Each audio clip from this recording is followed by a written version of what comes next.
कैसा आप सभी। उम्मीद है कि आप लोग अच्छे होंगे और काफ़ी अच्छे से पढ़ाई कर रहे होंगे। हम लोग देख रहे थे एग्जाम बेस्ड थ्योरी है और ये हिस्ट्री क्लास 6 का हिस्ट्री है।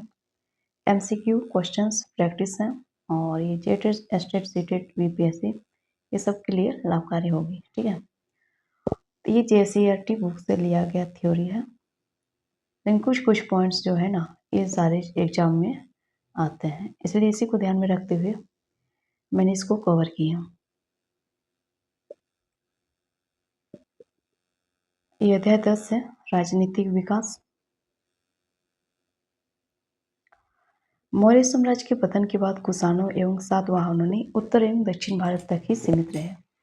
तो जब मौर्य साम्राज्य के पतन होने के बाद क्या हुआ, कुषाणों एवं सातवाहनों ने उत्तर एवं दक्षिण भारत तक ही सीमित रहे।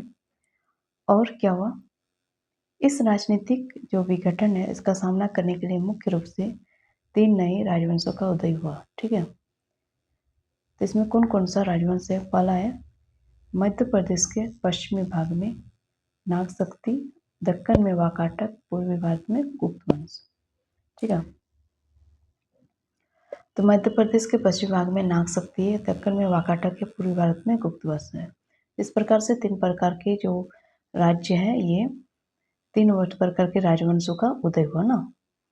आगे हम लोग देखेंगे, लेकिन कालांतर में गुप्तों ने अपनी सैनिक क्षमता एवं क्या क्या कूटनीति के बल पर अपना समर्थक या अधीनस्थ बना लिया एवं शक्तिशाली गुप्त साम्राज्य की स्थापना की। तो क्या क्या जो कालांतर में है, कुछ समय के बाद अपनी सैनिक क्षमता, जो गुप्त वंश है उन्होंने अपने सैनिक क्षमता एवं कूटनीति के बल पर क्या क्या अपना समर्थक या अधीनस्थ बना लिया एवं शक्तिशाली गुप्त साम्राज्य की स्थापना की।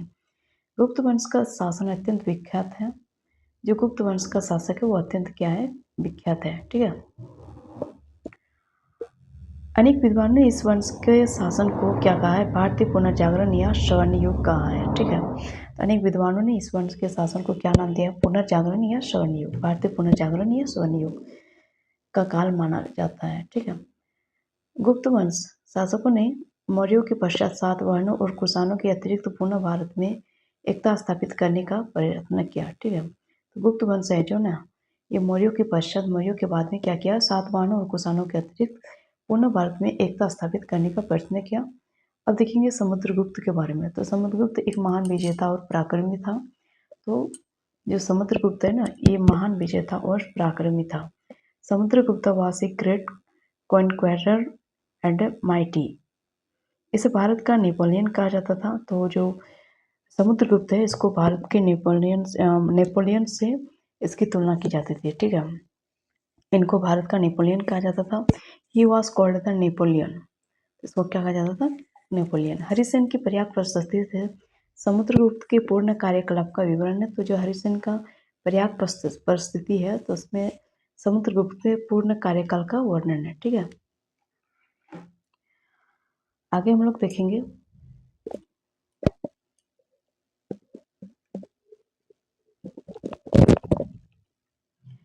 आगे क्या है। तो इसका जो कार्यकलाप है ये समुद्रगुप्त के पूर्ण कार्यकलाप का विवरण है।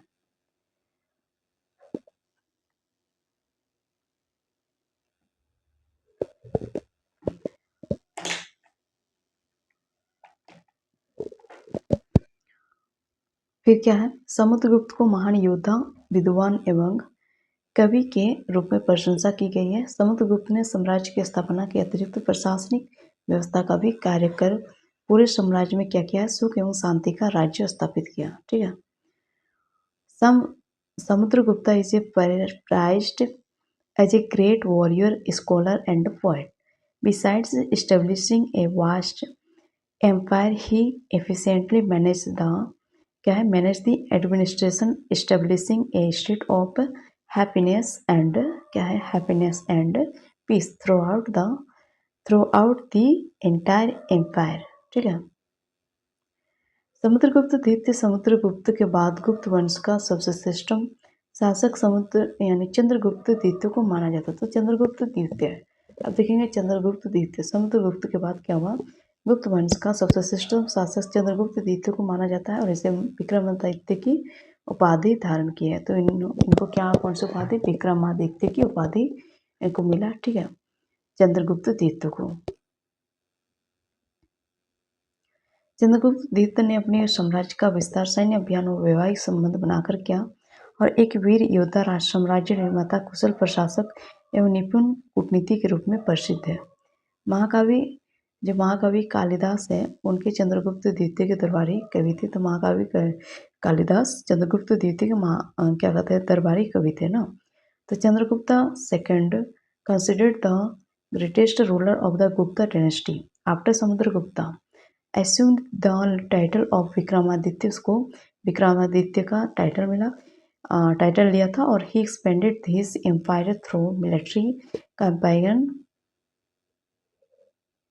and matrimonial alliances. He is renowned as a brave warrior, empire builder, efficient administrator and skilled diplomat, ठीक है। The great poet Kalidas was among the court poet, दरबारी कवि था ना कालिदास। अब चंद्रगुप्त टू सेकंड, अब देखेंगे इसका प्रशासनिक व्यवस्था क्या था, एडमिनिस्ट्रेटिव सिस्टम क्या था इसका, देखेंगे। तो शासन का प्रधान राजा था, जो शासन का प्रधान होता था वो राजा होता था, और इसको महाराजा धीराज के उपाधि मिला था। और राजा की सहायता के लिए मंत्री परिषद होती थी, राजकुमार भी इसकी सहायता करते थे।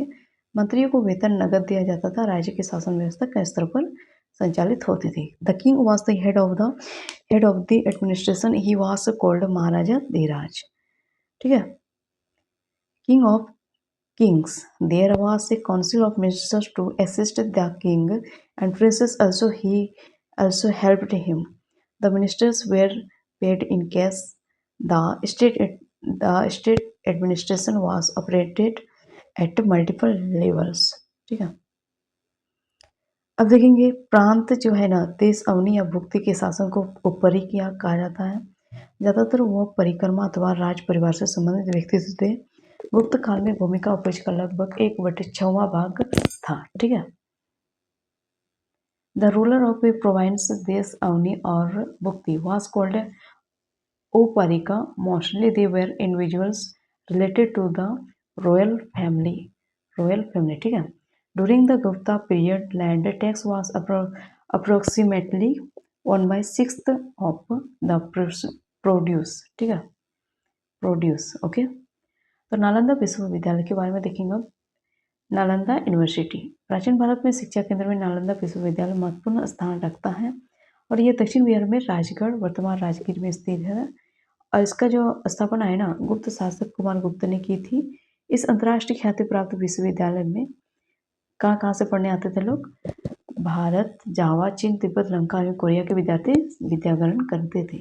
और यहाँ पर क्या होता था, बौद्ध धर्म के महायान शाखा का अध्ययन विशेष रूप से होता था। और यहाँ क्या होते थे, जो शिक्षा है ना, पाली भाषा में दी जाती थी। और इसमें चीनी यात्री वैनसिंग भी यहाँ का विद्यार्थी रह चुका था। तो चीनी यात्री थे वैनसिंग, वे भी नालंदा यूनिवर्सिटी में पढ़ चुके हैं, और ये यहाँ का विद्यार्थी रह चुका था ना। जब पढ़े हैं तो विद्यार्थी न रहेंगे। Nalanda university holds on important place among the education centers of ancient India. It is located in Rajgir, formerly Rajgira, in South Bihar. It was founded by the Gupta ruler Kumar Gupta. Students from India, Java, China, Tibet, Sri Lanka, and Korea used to study at this internationally renowned university. The Mahayana school of Buddhism was especially studies here. The medium of instruction was the Pali language. The Chinese traveler Huansang was also a student here. ठीक है। अब देखिए गुप्त वंश के शासक। तो गुप्त वंश के शासक के बारे में देखेंगे। तो गुप्ता डायनेस्टी रूलर्स, हर्षवर्धन पुष्यभूमि वंश का महान राजा था। उसने अपनी राजधानी थानेश्वर की जगह कन्नौज को बनाया, ठीक है। और कवि बाण भट्ट हर्षवर्धन की जीवनी हर्षचरित में लिखी है, और चीनी यात्री वैनसांग की यात्रा वृत्तांत से भी हर्षवर्धन के शासन की जानकारी मिलती है। हर्षवर्धन ने 41 वर्षों तक भूभाग पर शासन किया। एक ही भूभाग पर 41 वर्षों तक शासन किया। ठीक है। Harshvardhan was a great king of the Pushyabhuti dynasty. He made Kannauj his capital instead of Thaneshwar. The poet Ban Bhatt has written the biography of Harshvardhana in Harsh Charitra. Information about Harshvardhana's region in Rian is also obtained from the travelers of Chinese travel. Chinese traveler. Hiuen Tsang Harshavardhan rules the territory for 41 years. Hiuen Tsang के अनुसार हर्ष की राज की आय 4 भागों में बांटी जाती थी। पहला क्या था? राजा के खर्च के लिए पहला कर क्या था? राजा के खर्च के लिए। दूसरा कर क्या था? विद्वानों के लिए। तीसरा कर क्या था? अधिकारियों और अमलों यानी समूह के बंदोबस्त के लिए। तथा चौथा भाग धार्मिक कार्य के लिए। उनके साम्राज्य में जालंधर, पंजाब, कश्मीर, नेपाल व वल्लभी का क्षेत्र शामिल था। ठीक है। हर्षवर्धन के काल में नालंदा महाविहार बौद्ध धर्म की शिक्षा का प्रधान केंद्र था। हर्षवर्धन एक प्रसिद्ध नाटककार एवं कवि था।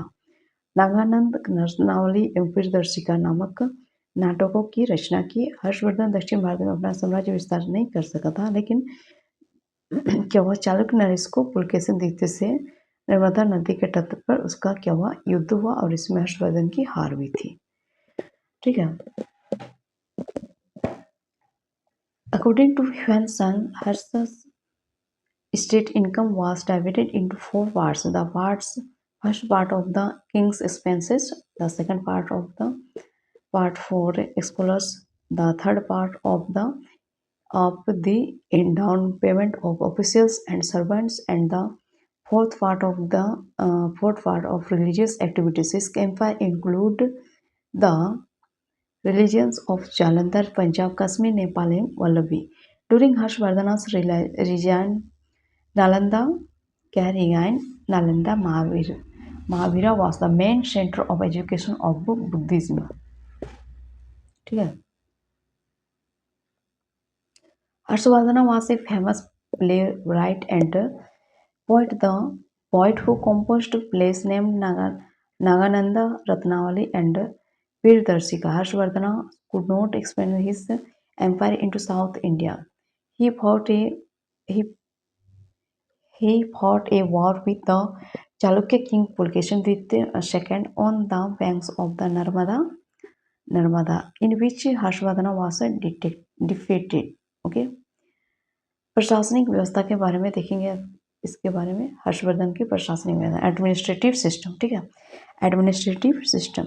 हर्षवर्धन सिर्फ प्रशासनिक व्यवस्था में रुचि लेता था। मंत्रिपरिषद शासन व्यवस्था को सुचारू रूप से चलाने में क्या करते थे? राजा की सहायता करते थे। ठीक है।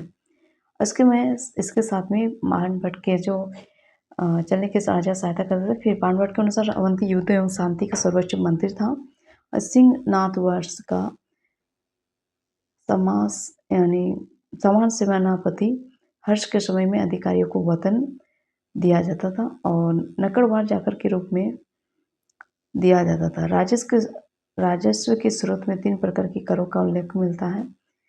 भाग, हिरण्य, बल की प्रशासन की सुविधा के लिए हर्षवर्धन ने साम्राज्य को कई प्रति में विभाजित किया था और इन प्रति को क्या कहा जाता था? भुक्ति कहा जाता था। ठीक है। भुक्ति कहा जाता था। Harshvardhana took a personal interest in the administrative system, and the Council of Ministers assisted the king in running the administration smoothly. According to Bandabhatta, Avanti was the supreme minister of war and peace, while Singh was Harsha's commander-in-chief. During Harsha's time, officials were paid in cash or through land grants. 3 types of taxes are mentioned in the sources of revenue: Bhagga, Hiranya, and Bali. For administrative convention, Harshvardhana divided the empire into several provinces which were known as Bhuktis. तो देखिए जो पल्लव वंश है ना, ऐसे कुछ अन्य राजाओं के नाम है: महेंद्र वर्मन प्रथम, महेंद्र वर्मन द्वितीय, दंती वर्मन, फिर अपराजित होगा। ठीक है। परमेश्वर वर्मन प्रथम। तो इस प्रकार से पल्लव वंश के कुछ अन्य राजाओं के नाम है। ठीक है। हर्षवर्धन के अतिरिक्त गुप्त वंश के बाद हर्षवर्धन के अतिरिक्त कोई ऐसा राजा नहीं था जो उत्तर भारत के राजनीतिक स्थिति को बनाए रखता। इसी समय दक्षिण भारत में क्या हुआ, चालुक्य वंश एवं कांची के पल्लव वंश शासन कर रहे थे। Some other kings of the Pallava dynasty include Mahendra Varman first, Mahendra Varman second, Danti Varman, फिर अपराजिता एंड क्या है परमेश्वर वर्मन। ठीक है। South India Pallavas and Chalukyas after the Gupta dynasty there was no king other than Harshvardhana who could maintain the political stability of North India. At the same time, the Chalukya dynasty and the Pallavas of Kanchi were running in South India. ठीक है। अब देखिए चालुक्य वंश के बारे में। तो इस वंश का जो इतिहास है ना, इसके बारे में जानकारी हमें अभिलेख से प्राप्त होती है। उसमें सर्वाधिक महत्वपूर्ण पुलकेशिन द्वितीय का है, जो एवल अभिलेख है। और यह अभिलेख एक प्रशस्ति के रूप में इसकी भाषा संस्कृत और लिपि ब्राह्मी है। ठीक है। इसकी भाषा क्या है, संस्कृत और लिपि ब्राह्मी है। इसकी रचना रवि कीर्ति ने की है। और दक्षिण में चालुक्य वंश का उदय बादामी में या वातापी में हुआ था। और इस वंश ने इस वजह से बादामी या वातापी का भी चालुक्य कहा जाता था। ठीक है। पुलकेशिन द्वितीय वातापी शासकों में सर्वाधिक पराक्रमी एवं महान। उसने दक्षिण पथेश्वर उपाधि धारण की थी। पुलकेशिन द्वितीय ने हर्षवर्धन को पराजित किया था। ठीक है। तो इस प्रकार से यहाँ तक हम लोग क्लियर करें। और इसका कुछ क्वेश्चन आंसर देखेंगे। समुद्रगुप्त को भारत का नेपोलियन किसने कहा था? तो समुद्रगुप्त को भारत का नेपोलियन किसने कहा था? क्या है? V.A. स्मिथ। ठीक है। V.A. स्मिथ। प्रयाग प्रशस्ति किससे संबंधित है? ये यूपीएससी में आया हुआ क्वेश्चन है। प्रयाग प्रशस्ति किससे संबंधित है? तो प्रयाग प्रशस्ति किससे संबंधित है? समुद्रगुप्त से ना। नालंदा विश्वविद्यालय की स्थापना किसने की थी? नालंदा विश्वविद्यालय की स्थापना किसने की? तो ये किसने किया था? कुमारगुप्त ने। हम लोगों ने देखा था कुमारगुप्त ने। ठीक है। चंद्रगुप्त द्वितीय की उपाधि क्या थी? यह एसएससी में आया हुआ क्वेश्चन है। चंद्रगुप्त द्वितीय की उपाधि का क्या थी? Title of Chandragupta second. तो इसका क्या उपाधि थी?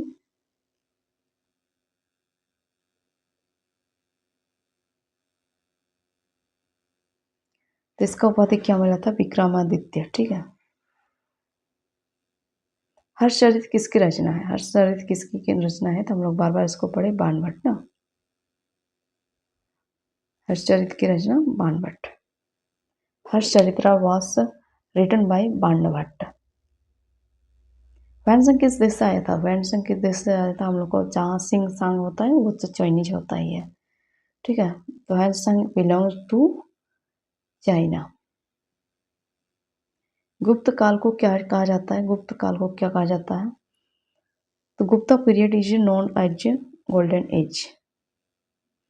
एवल अभिलेख किससे संबंधित है? देखिए यूपीएससी में आया हुआ क्वेश्चन है। तो एवल अभिलेख किससे संबंधित है?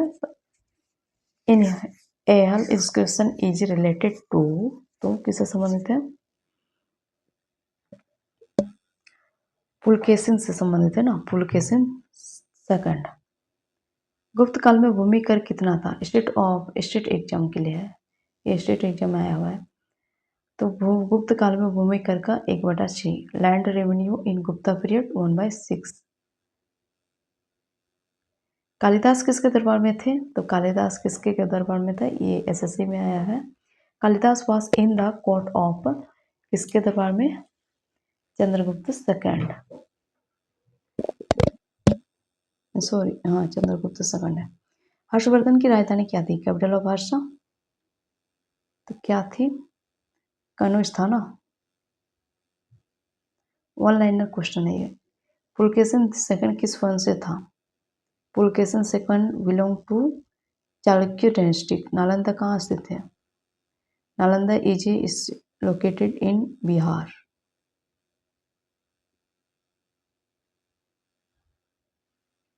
बिहार है ना। Who was Harishena? Harishena is a court poet. ठीक है। Samudragupta court poet of Samudragupta. Maharaja Dhiraj उपाधि किसे दी जाती थी? तो Maharaja Dhiraj title was used for, किसको दिया जाता था? Gupta rulers, king of kings. Maharaja Dhiraj king of kings. Harsha ने अपनी राजधानी कहाँ स्थानांतरित की? हर्ष ने अपनी राजधानी कहाँ स्थापित की? स्थानांतरित की, तो Harsha shifted capital in Kannauj. Pulakeshin द्वितीय ने किसे हराया? यूपीएससी में आया है वो क्वेश्चन है। हर्षवर्धना, ठीक है। गुप्त प्रशासन में प्रांत को क्या कहा जाता था? भुक्ति। नालंदा में कौन सी शाखा पढ़ाई जाती थी? तो महायान बुद्धिज्म। एहोल अभिलेख किसने लिखा है? तो रवि कीर्ति, ठीक है। तो ठीक है फ्रेंड्स, इस प्रकार से ये हम लोग आज का सेशन कंप्लीट किया। और आप लोगों को कैसा लगा आप कमेंट राय में जरूर व्यक्त कीजिएगा। लाइक कर दीजिए, सब्सक्राइब कर दीजिए, शेयर कमेंट इस प्रकार से कर दीजिएगा। थैंक यू, फिर मिलेंगे दूसरे वीडियो में।